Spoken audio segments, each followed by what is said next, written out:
and Business Summit. Whew, it has been an amazing day so far. We have discussed business development. We have discussed what services the government is looking for. We've discussed the proper application of faith in business.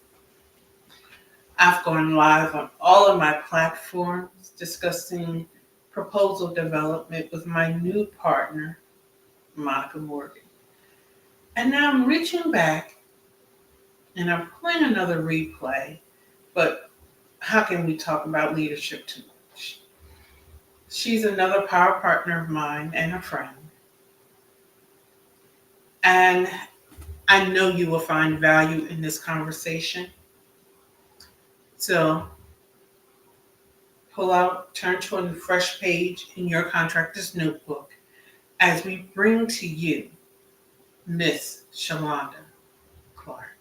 On Miss Shalonda Clark, how are you doing this evening? How you doing? I am well. How are you?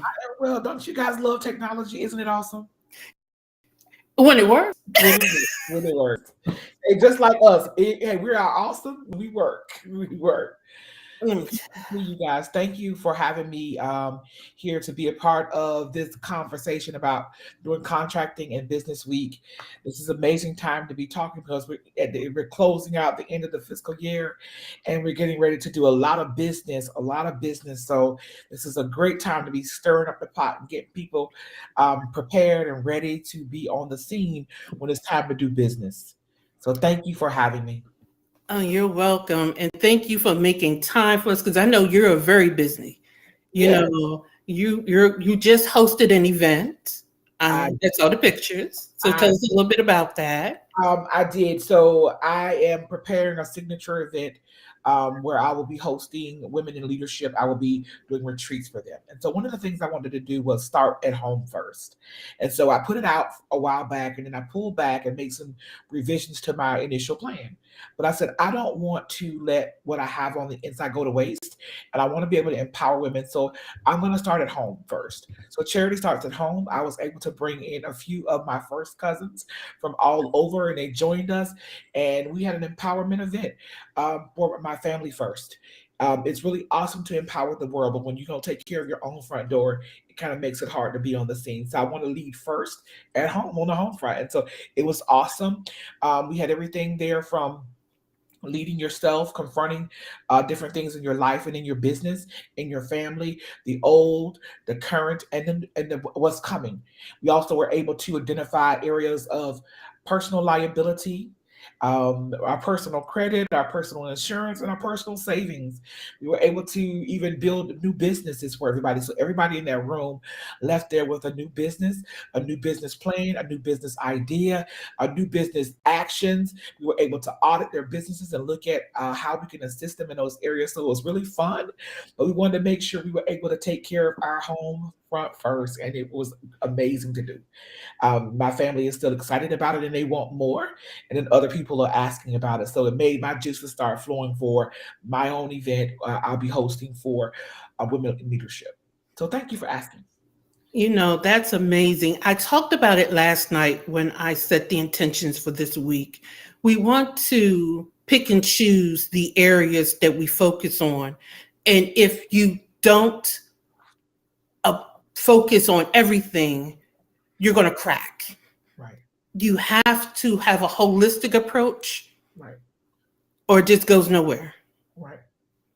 You can't focus on your business and neglect yourself. Right. It's improper leadership. Yeah, and that was exactly what the event was surrounded about, leading yourself first. And so that is a focus of mine. And I often say this, and it is a staple in my business, leaders go first. And if you're going to lead anybody, you got to lead you first. And so that means looking at me. I had to literally take the mirror out. What areas do I need to look at? What areas do I need to strengthen? I'm not broken, but there definitely is some opportunity in every area of my life. And so if you're not willing to get the mirror out, you're not ready for the reflection that's going to happen, what's going to come, because you're going to see what it is. The next step is, what are you going to do about it? What are you willing to do to take your leadership to the next level? That's in your finances, that's in your health, that's in your family relationships. My family had broken relationships. And so either you're going to talk about it or you're going to be a repairer of the breach. And so my part in the story is creating a safe environment to repair, to heal, to hold space, and to empower, and to really just let's just confront some stuff. And you're not alone in this thing because you're not by yourself. And so I was able to do that with my family, who are all most of them are entrepreneurs or aspiring entrepreneurs. But when they left there, they were entrepreneurs building businesses and ready to put this thing on the market. They're ready to make money today because we were able to confront some old stuff. Like you're let's confront fear today, and we're going to do it with you in real time. And so that is what we did. It was awesome to see them hop into courage, but also it's really amazing to lead people. But when you can't lead people who know you, that's different. So it was really amazing for me to be able to experience. These are my blood cousins, my blood sisters. Um, where I able to not only listen but hear and to follow, and that felt good because they know you for real, right? So they know you for real, or do they? And so I was Mm. of not sharing a lot of what was happening because I didn't know how they would feel. And so being able to be vulnerable in that moment in front of all of my family was a powerful moment for me, but it was also a very trying moment because the prayers that I prayed for were actually in that room. The things that I was thinking about, the miracle that I was thinking it was going to happen, that could happen, I could see it in that space. And to have people who would stand beside me and stand with me and say, hey, we want to be repairers too. We want to repair too. And so that was really amazing to have their engagement, to have their input, to have them be a part of it, and to also want to do it. I didn't have to beg anybody. I tell people often this is not a robbery. Leadership, we ain't robbing you at all. Leading you first is you saying yes to you. I wanted to take this conversation a little further. Uh-huh. How can you lead a business Uh-huh. if you don't lead yourself? People want to pour from an empty cup Right, and then wonder why they're exhausted. right. Right, and it's really and I don't want to say it's impossible because it's possible, but you'll lead it depleted. You'll lead it with holes in your pockets. You'll lead it without getting the success that you could have had, or the momentum, or the power. My thing is being able to lead authentically from a place of power. And so I could be authentic all day, but if I don't deal with me and my issues, I'm going to find myself leading from behind. I'm going to be behind time. I'm going to always be playing catch up. Always be playing catch up. If I didn't deal with the fear of the IRS, I would be always having to deal with running from them, right? So I used to be like, okay, I'm going to get audited. This is going to happen. But the truth is, you may very well get audited. But being ready for them when they come is on me to get organized, to get structured, to get an accountant. That's being Yes. on the phone when they call, opening up the mail, whatever that looks like. Business means confronting what's behind, what's before, and what's ahead. Because I'm gonna tell you, there is a such thing as self-fulfilling prophecy. Yeah, Leading in fear allows you to mess up right, because you're so busy running from it, you run into it. right. Whatever you're afraid of, you run right smack into it. I'm afraid of failing, you'll run into failure. I'm afraid of messing up, then you'll mess up. However, your leadership, and we've had this conversation, your leadership stands up and says, I'm not afraid of the mistake Mhm. because there's a lesson in it. Right, right. Our mistakes are simply discoveries. We just simply discover there's a new way to do business. Mhm. And the truth is, failure can happen. The truth is, messing up will happen. The truth is, you may not always make the best decisions. It will happen.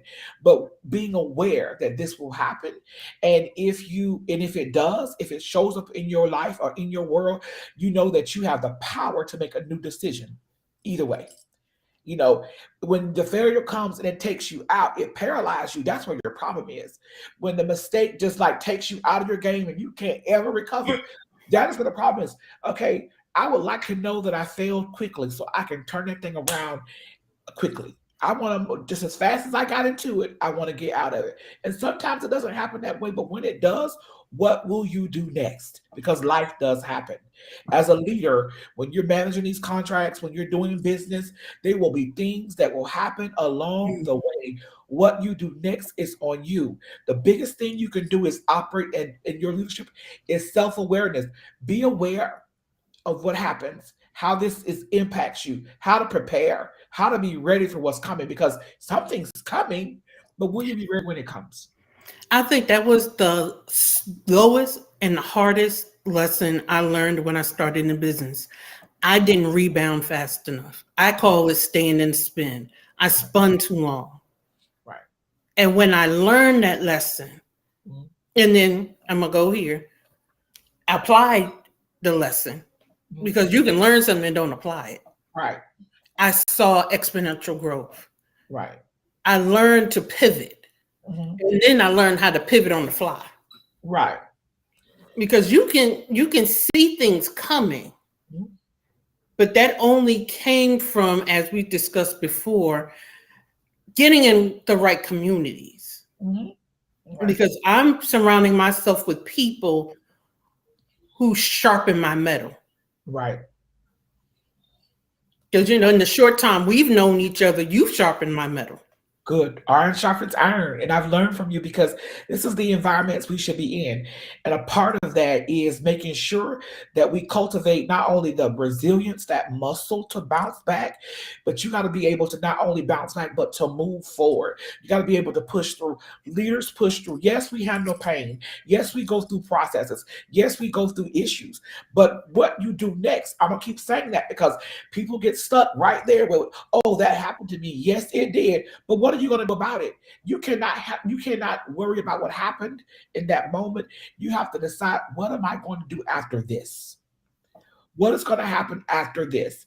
It is amazing when we are able to say, okay, yeah, this happens, but leaders have a responsibility to push through. If I stay stuck, then my whole team behind me, I got a full force behind me who is watching my every move.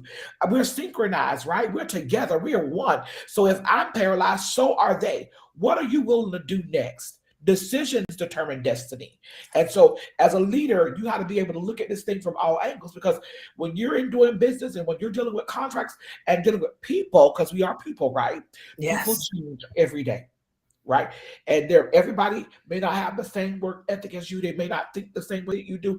But what will you do as you drive this thing forward? Whether you're doing it by yourself or with a team of people, decisions will still determine your destiny. What are you going to do? How are you going to lead forward? Because life happens, and sometimes there are things that we can't even be ready for. Right? We were not even expecting that to happen. I had a Mm. transition in my career. I wasn't expecting for it to happen the way it did, but here's what I did. I made a decision that either way, I was going to do something different. And I did that. And decided that either way, when it shows up in my life, whether it's on the left or the right, I will decide to move here because I had already made a decision about where I was going. I was moving either way. I don't care what they did, what they didn't do. I was going to move, and that was already decided. My decision was made. Now, did it happen on my timetable? No, but I was able to push through till my time came. Because somebody thinks their time is now, and it may be your time to wait, your time to Mm. understand, to learn, and you're like, I want it right now, now, now, now, now. And what if I told you that it is now, but the now in this moment is for you to learn. The now in this Mm. moment is clear that about what it is you're called to do. The now in this moment is for you to learn how to communicate. The now in this moment is you to read the fine print that you didn't read the first time. Oh, you know So what? I think we misdefine now. right, right. What does now mean? And so when I look at now, I turn it around. Now means won to me. I've already won. Mm. So it's already prophesying to my future. I've already won. I just turned around backwards. So what I do in that moment is going to be on me. What is your now season? What is it saying for you in this moment? You may think you're supposed to leave your job right now. I work a corporate job and I also run a business. But right now is my moment to leave my job right now. No, it isn't that moment yet, but it's coming. I've already made a decision that I'm leaving. The decision is made. When the time comes, I will be ready. Yes. So I hear people talk about that often. What is going on in your now? And you have to sit with that. Where am I at on my journey? But too many people are looking at everybody else. You're comparing my now to your now. You've been in I this for 20 years in contracting. I'm just jumping out here now, right? So I'm just getting out here. My and I may be thinking I'm gonna catch up to you, but the truth is, you have 20 years of experience. You're loaded. So, yes. and you're comparing your season to mine. Don't do that. You hurt yourself. I was talking with someone about a new product that I'm putting out, the 365 contractor. Huh? And their response was, well, I don't want to wait a year. And I said, well, what's your rush? Right, Why are you speeding up to failure when you can slow down to success? right. And that was a powerful nugget for them. Because people they love to hear the quantum leap, they hear the collapse in time, they hear this stuff, and this stuff does happen. Yes. When you don't have foundation, you have a faulty house and it's going to fall. Something's going to happen. You're gonna have to call the repairman more than you could have if you didn't pay for what you needed. Like you paid in time. Time is matures. And people like, oh, you're so it doesn't happen that way. It happened for me this year. Yes, there's things that happen fast for us, but time matures, and everybody's time is not the same. And I tell people all the time, yes, you can build a house in a day, but if you put in a 1,700 square foot house on a 500 square foot foundation, it's going to crumble eventually. Right, right. Take your time and build it effectively and efficiently. And when you say that, all I seen was a structure, right? I see a structure, but there are blueprints to that house. The house Yes. just throw it out there. There's a way to do a thing. Yes. And my way may not be your way, but there is a way to do a thing. And so, what is your system? What is your process? What is your structure? Can I Yes. see blueprints? I want to look at your building and see what you have. I'm trying to look at your measurements here. I'm trying to understand what foundations you're using. I'm trying to understand how this house is going to be designed so I can align my vision with what you're bringing to the table. You tell me you want to build this big house, but what does the system look like? Can we see the blueprints? Can you show them to us? And if you can't pull your blueprints out, are you really ready to build? Nope. Because if you go get a permit, they're going to ask you for the prints. You can't even get a real print without a real permit without prints. And and I say this all the time, and people, it's the source of my frustration. This is something my mentor tells me. He said, because this is your assignment. Right. You're frustrated by it because it's your assignment. People want this blab it, grab it, claim it blueprint. This one size cookie cutter thing. And it doesn't work. Now, there's about 5,000 government contractors, but nobody is using the same blueprint, even though everybody is following the same steps. Right. Because what works for me as a government contractor doesn't work for you, but we're all following the same blueprints. Right. And that is the one thing, the one message. Now, we're going into your contracting hat, but it's all leadership. Yes. That is the one message I want everybody to get. Because in my time in compliance, doing the audits, it was getting that across to the companies. Right. There's a methodology for a reason. Right. Now stop saying but, and catch the methodologies. Well, again, they don't want foundation. Like we have multiple churches, but the foundation is the word of God, right? Well, Yes. In my book, at least it should be. The word of God is the foundation. It is the driving tool. Like I work in with contractors now, but we're governed by one policy, right? Yes. We're governed by a group of policies, and so each one of them has a different way they do business, day-to-day operations. But we're governed by the policy, and so if your day-to-day operation doesn't align with the foundation, then it doesn't serve me. doesn't serve our department, doesn't serve our compliance, it doesn't serve our audit when we get it, whatever that looks like. I want to make sure that I can do this legally. And my job is to figure out ways how I can do it versus how I can. And so I think people come from that mindset too. How can I help you be successful at getting your job done and maintaining the compliance factors that we have to comply with, maintaining those, but also being able to um, get the job done. And so one of the ways we do that in my business world now is just making sure we communicate. That's the biggest thing, communicating.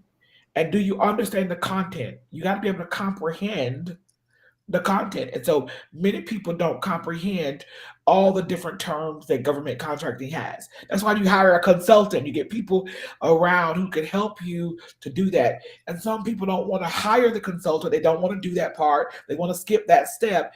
And the truth is that particular step is one of that step. It may not be, you have to have it all the time. But if you can't comprehend, you better find you somebody who can. You got to Let me tell you, you can win the contract and lose the award. And I don't already put it on the t-shirt for you. Right. You can win the contract and lose the award. You know how many dollars, and I worked at a $1 billion company. We actually ate an entire contract.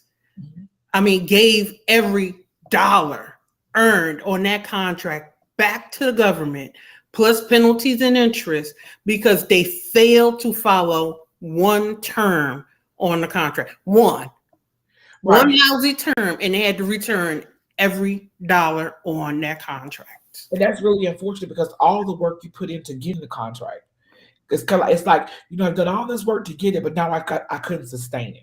People don't understand sustainment. It's a part of your leadership. What does that look like? Sustainment means making sure I have the right people at the table. I have a process in place. I have an audit process in place to audit. And I have to, you just can't expect them to get it. You got to inspect it. And when the inspectors come, what will they see? What is your maintenance plan? You can get the brand new car, but if you don't take care of the car, take it in to be serviced, it's going to be on the side of the road, right? Yep. There. It's the same thing with car. You're not going to go if you don't take the time out to make sure that you are doing your part. And so what I've seen contractors do is they get multi-million-dollar contracts, but they don't hire the effective team to be able to help them to sustain it. You would make more money if you had the right people on your team. Yeah, it's going to cost you up front, but hey, this is a sacrifice that you may have to make on the front end so you can enjoy it on the back end. And so I think that people get into this business thinking that, I got a contract and it's going to come in my lap and I have to just do this, this, and this. That's it. The basics. Well, that's not true because sometimes during the contract, the terms may not change. So we might need to come to the table and talk. And so that's when I find out that people don't understand what they signed up for. So you signed up to provide a service. And now I'm calling to the table because I'm telling you I have issues and you don't communicate it back, or you don't communicate back. You don't have an audit process in place. You don't have a follow-up process in place. They just want to do the work and that's it. That is not how it works. And so I think what I've learned most valuable is having people on your team who understand. The drivers may not have a thing to do with the contract, but there should be somebody in that team or on that office who works coincidentally with the contracting team to make sure they understand the language and the requirements. Because you have to make sure you have the right order. Right. And a lot of people get the order wrong. And then you sitting there in the back office, and we're going back to leadership, in the back office pointing fingers because the order was wrong in the first place. Right.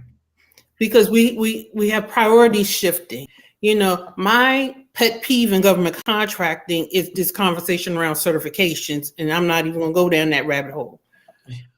Because everybody want to get certified, but are you able to submit a bill? Right. Do you have the right team members? Mm-hmm. Is your team trained? Do you have a training program?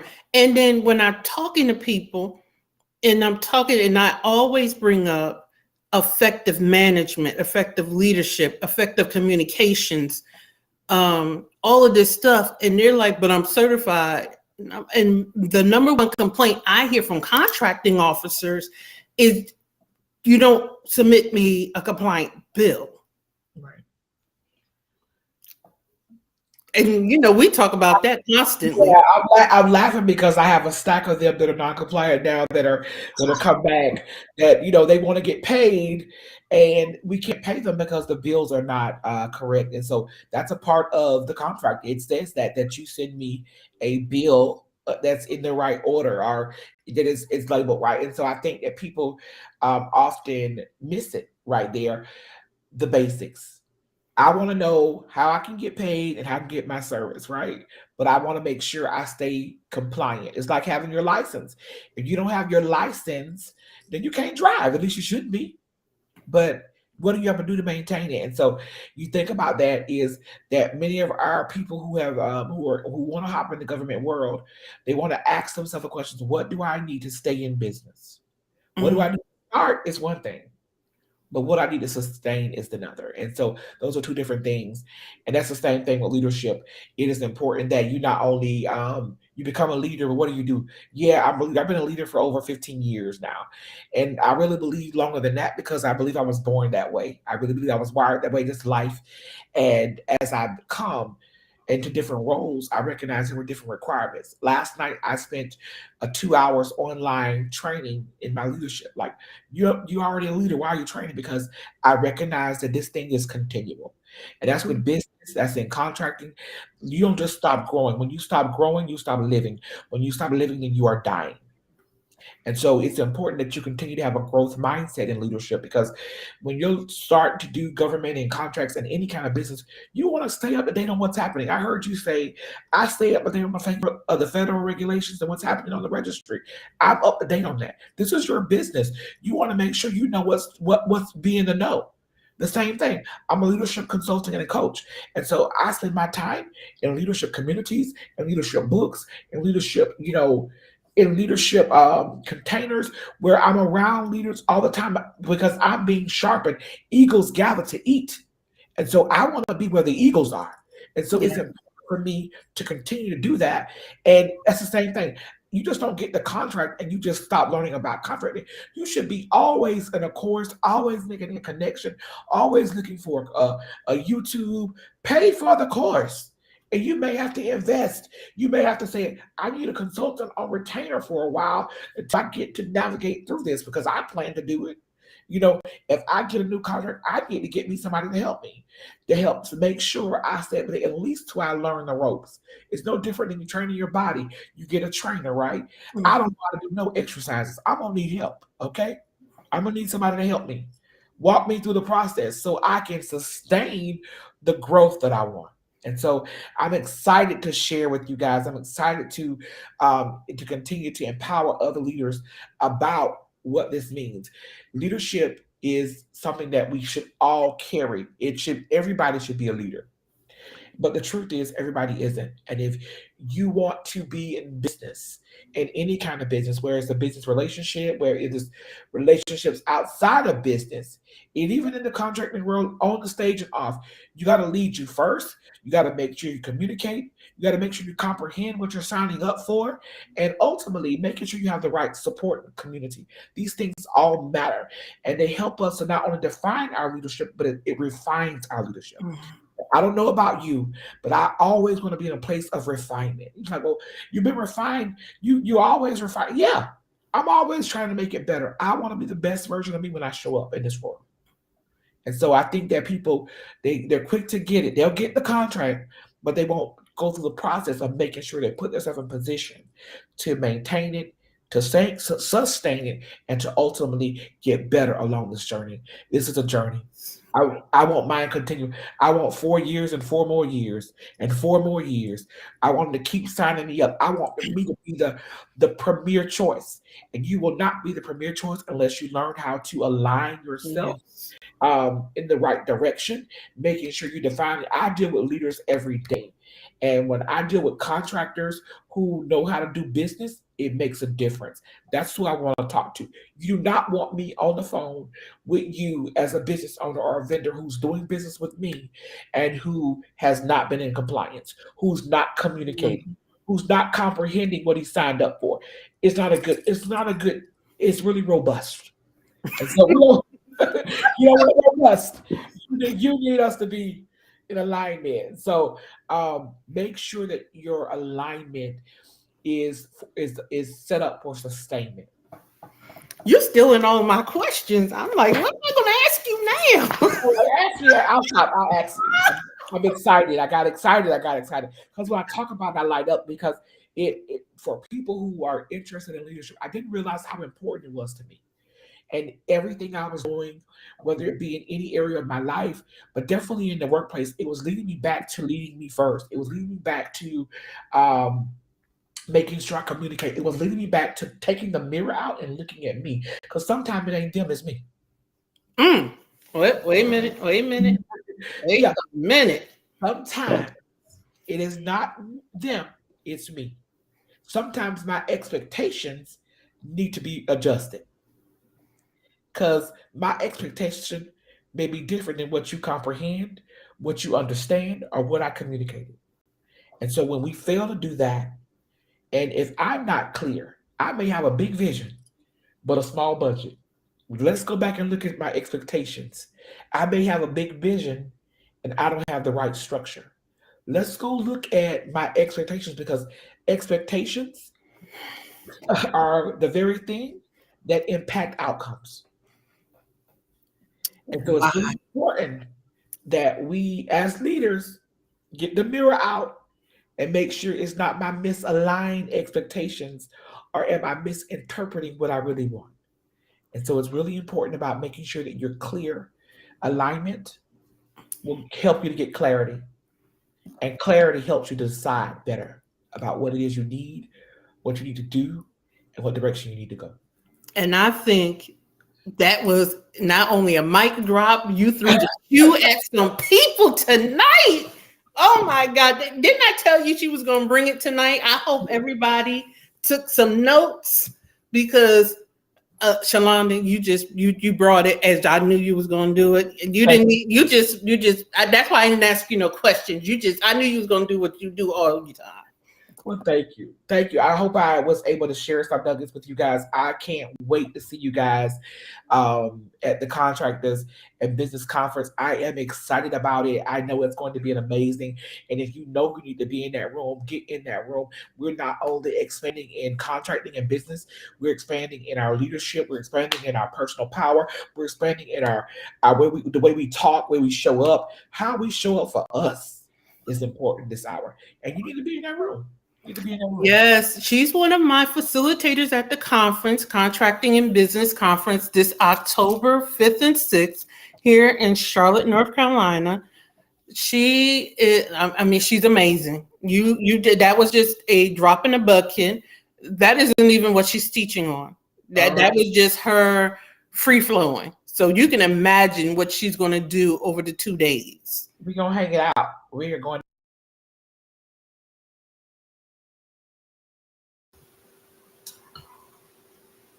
Wow. Shalonda just gave us a taste of what she's bringing to us now. In all of the interviews, you heard about this conference. And I am bringing a conference, and it is going to be in Charlotte. And it's actually 3 days. It's one day, one day of business development. We're talking about certifications, taxes, business credit, and I have a legal specialist already there. We're talking about securing your legacy, making sure we're legally straight. Then we're having 2 days of government contracting. We're having a panel discussion on DCAA expectations. I'm coming in there talking about compliance. We're doing it all.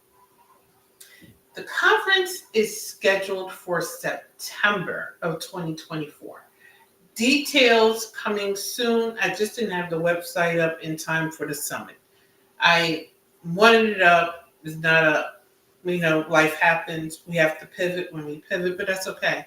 The website will be up January. So stay tuned from that. If you're in the community, you'll have firsthand knowledge of the information.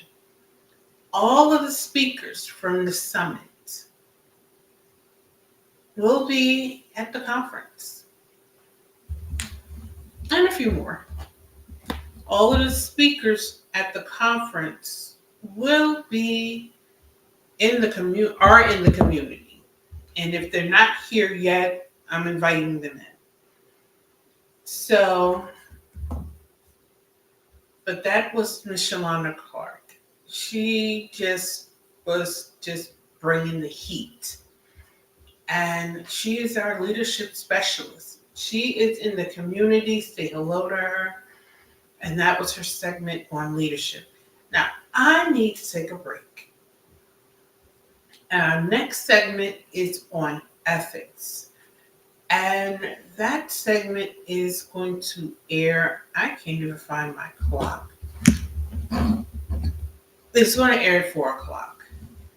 So we're going to have our next segment on ethics, proposal compliance. I'm actually going to stream the original proposal development interview that I recorded with Monica in this group. And then I'm going to go live later on tonight and talk about Lock for Millions. So just come back into the group later on. Those of you on YouTube, come back. Subscribe to the YouTube channel. If you want to be in the group, click the link. Those of you in the group, go to YouTube, subscribe to the channel, stay connected to the community both ways. Join my mailing list. There's a link in the channel and in the group for you to join the mailing list. For those of you participating in the summit, I have some excellent freebies or resources for you. All of the speakers, most of the speakers have provided some resources for you. I will post them in all of my communities so that you'll have access to them. The CEO mindset says resources are pertinent, they're key to decision making. And timely resources are critical for timely decisions. And with that, I'll see you at 4 o'clock Eastern Time.